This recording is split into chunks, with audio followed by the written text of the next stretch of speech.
नमस्कार दोस्तों, आप देख रहे हैं न्यूज नशा और मैं हूं आपके साथ अनु जैन रोहतगी। कोरोना वायरस का संकट अब एक पूरे विश्व में बना हुआ है।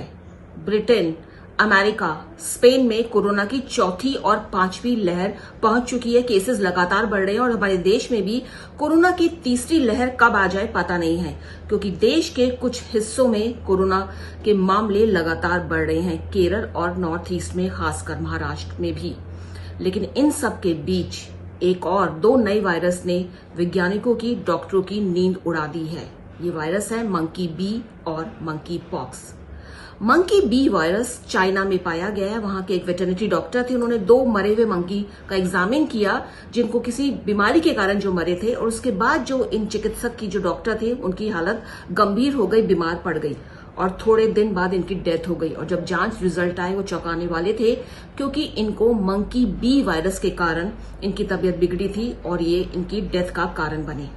लेकिन इसके साथ मंकी पॉक्स के वायरस ने, अमेरिका में इस वायरस का केस आ चुका है। इसके अलावा अमेरिका से पहले इजराइल, ब्रिटेन और सिंगापुर में भी मंकी पॉक्स के मामले देखे गए हैं। तो आपको बता दें दोस्तों, मंकी बी का भी एक ही केस चाइना में आया है, लेकिन मंकी पॉक्स के मामले बढ़ रहे हैं और लोगों की चिंता का विषय है। तो दोस्तों, क्या है ये मंकी बी, और हम यहाँ बात खासकर करेंगे मंकी पॉक्स की, क्योंकि ये वायरस कहा जा रहा है कि ज्यादा खतरनाक है, तेजी से फैलता है। लेकिन जो मोर्टेलिटी रेट है मंकी बी का, मोर्टेलिटी रेट जो कहते हैं 80% है। लेकिन अच्छी बात यह है कि अभी इसके केसेस एक ही चाइना में आया है, लेकिन मंकी पॉक्स के मामले देखने में आ रहे हैं और उसका मोर्टेलिटी रेट है जो वो 10% है। तो किस तरह से जो मंकी पॉक्स की हम यहाँ बात कर रहे हैं, किस तरह से फैलता है, क्या है इसके सिम्टम्स, क्यों जूनोटिक जो बीमारियां हैं वो लगातार बढ़ रही हैं, तमाम बातों की चर्चा आज हम कर रहे हैं डॉक्टर एम वल्ली से, जो सीनियर मेडिसिन कंसल्टेंट है गंगाराम अस्पताल में। और डॉक्टर, आपका बहुत बहुत स्वागत है न्यूज नशा में। सबसे पहले क्वेश्चन यही है कि जो ये केस है, जो हम सबसे पहले यहाँ मंकी पॉक्स की बात कर रहे हैं कि मंकी पॉक्स के जो मामले हैं वो बढ़ रहे हैं, तो क्या इसके सिम्टम्स हैं और क्यों बढ़ रहे हैं ये मामले? स्मॉल पॉक्स से मिलता जुलता वायरस है जो बंदरों के थ्रू फैलता है, और ये रेस्पिरेटरी वायरस है। रेस्पिरेटरी वायरस का मतलब ये है कि जब इंसान जो है वो बंदर की सांस से निकलने वाले वायरस के संक्रमण में आएगा, तब उसको ये वायरस का संक्रमण होगा।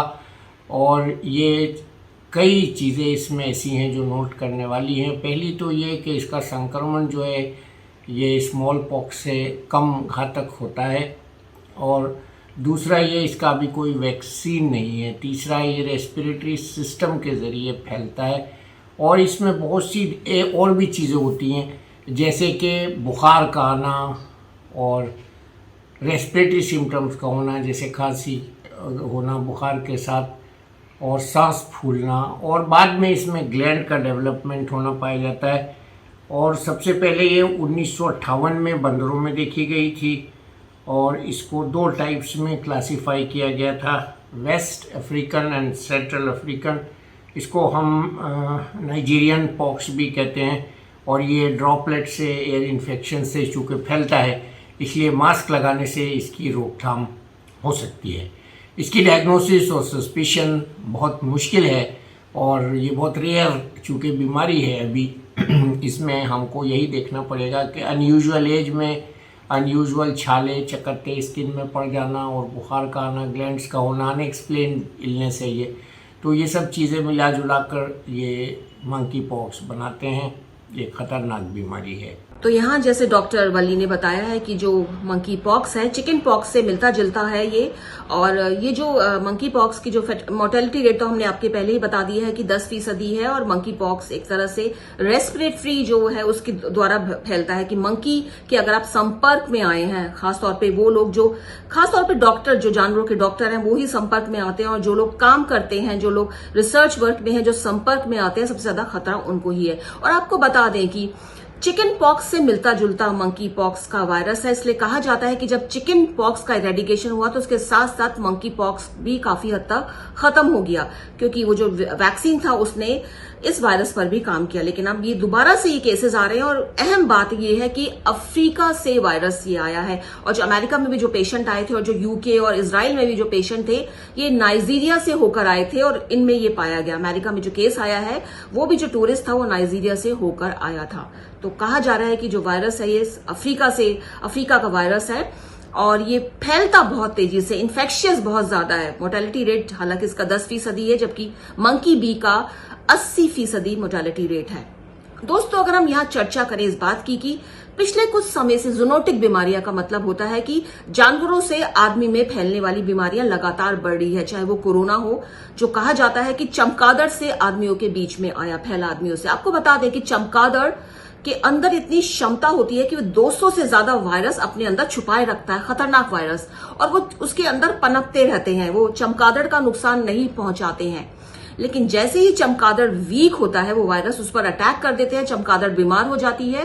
और जब चमगादड़ बीमार होती है वो किसी भी फल को खाती है, कहीं उसकी शिट गिरती है, और वो जब संपर्क में आती है, किसी जानवर उसको खा लेता है, तो वो वायरस उस जानवर के अंदर पहुंच जाता है, ह्यूमन बीइंग के अंदर पहुंच जाता है अगर ह्यूमन बीइंग के संपर्क में आए, और ऐसे ये जो है वायरस फैलते हैं। तो जूनोटिक वायरस लगातार फैल रहे हैं हमारे जो विश्व में। अगर हम बात करें, चाहे वो मंकी बी हो, चाहे वो मंकी पॉक्स हो, चाहे वो कोरोना हो, और इससे पहले भी जितने भी हमने मामले देखे हैं, चाहे वो जीका फिर से सामने आ रहा है, केरल में केसेस इसके सामने आ रहे हैं, चाहे वो रुबेला हो, चाहे वो और वायरस हो, कहीं ना कहीं लिंक्ड होते हैं। और इसका बड़ा रीजन यही है कि जंगलों की बड़ी संख्या में कटाई हो रही है, हमारे जो पशु पक्षी हैं उनको रहने की जगह नहीं मिल रही, खाने की जगह नहीं मिल रही, वो वीक पड़ रहे हैं, और जो वायरस उनके अंदर बैठे हुए हैं वो बाहर निकल के आ रहे हैं, पहले उनको बीमार बना रहे हैं, फिर ह्यूमन बीइंग को। तो कहीं ना कहीं खतरा बना हुआ है और लगातार बनेगा। डॉक्टर वली, क्या कारण है कि जूनोटिक बीमारियां लगातार बढ़ रही हैं? इससे मिलती जुलती कोई भी बीमारी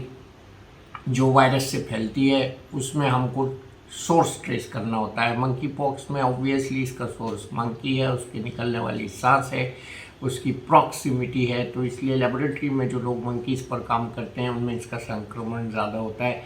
आजकल ये देखने में आ रहा है कि जूनोटिक डिजीजेस जिनको हम जानवरों के ज़रिए फैलने वाली बीमारियां कहते हैं, उसमें ये जानवर जो है इंटरमीडिएट होस्ट का काम करते हैं। इंटरमीडिएट होस्ट का काम ये है कि ये जानवर वायरस को इंसान में दाखिल होने में एक कैरियर का काम करते हैं, एक मदद का काम करते हैं, एक पुल का काम करते हैं, एक मिलाने का काम करते हैं। तो चूँकि हमारे यहाँ इतनी रिसर्च हो रही है, बंदरों की आबादी बहुत ज़्यादा बढ़ रही है, ख़ास तौर से इंडिया में बंदरों की आबादी बहुत बढ़ रही है, और इसकी वजह से बंदर जो अपनी सांस हवा में छोड़ रहे हैं वो भी बहुत ज़्यादा है। तो जहाँ जहाँ बंदरों की पॉपुलेशन डेंसिटी वगैरह ज़्यादा है वहाँ की हवा इससे प्रदूषित है, और ये मैं ये कह सकता हूँ कि ये बंदरों की आबादी से संबंधित इसका फैलना है।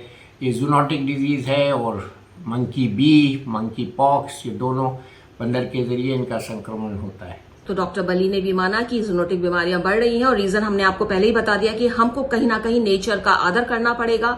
जो लगातार इतनी बड़ी संख्या में जो जंगल की कटाई हो रही है और पूरा जो हैबिटाट है हम जानवरों का और पक्षियों का खत्म कर रहे हैं, हमारे लिए चिंता का विषय है।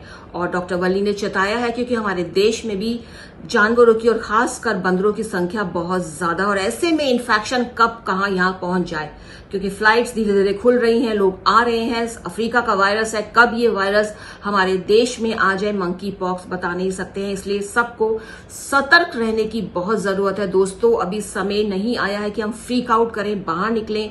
जो इतना हम बाहर निकलना हमने शुरू कर दिया, अभी हमें कोरोना ही हमारा जो है खतरा बना हुआ है, इसकी तीसरी लहर कब आ जाए पता नहीं है। जो वायरस है लगातार अपने रूप बदल रहा है, इसलिए हमको संभल कर रहने की जरूरत है।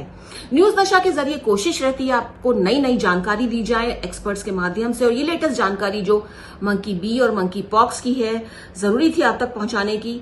तो आप ध्यान रखिए अपने और अपने परिवार की सुरक्षा का ध्यान रखिए, उन नियमों का पालन कीजिए, उन गाइडलाइंस का पालन कीजिए जो डॉक्टर्स आपको बता रहे हैं, और आप बने रहिए हमारे साथ न्यूज नशा के साथ, आदत हर खबर की। और आप हमसे जुड़े रहने के लिए सब्सक्राइब करें YouTube पर, फॉलो करें ट्विटर पर और लाइक करें Facebook पर। और ज्यादा जानकारी के लिए न्यूज नशा की वेबसाइट पर जाएं। आपको टाइप करना होगा सिर्फ न्यूज नशा।